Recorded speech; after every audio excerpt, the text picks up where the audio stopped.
Inflación está sigue crece en verdad. Nos está mirando a cifra de 3 cuartos de 2022, comparado con el mismo periodo un año anterior, nos mira que el precio ha subido 2%. Si nos comparamos con un cuartal anterior, el precio ha subido más o menos 3%.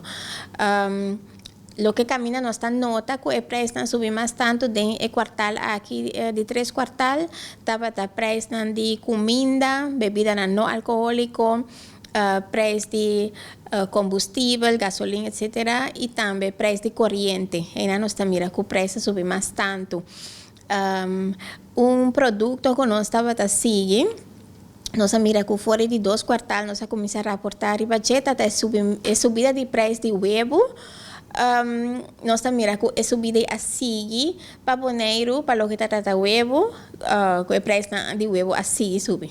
Sin embargo, si nos mira, nos saca o preço de petróleo, tem influência sobre o preço de transporte, esse aí você vai sentir também o preço de comida, por exemplo.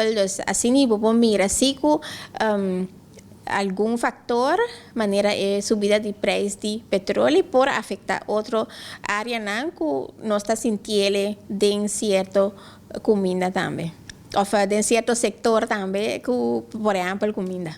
Si no está mirando en las cifras, en verdad que habrá más caro, sí. Pero ese es un desarrollo que no está mirando, no solamente en Bonaire, pero ya, por ejemplo, en Europa también no está mirando que el precio está subiendo.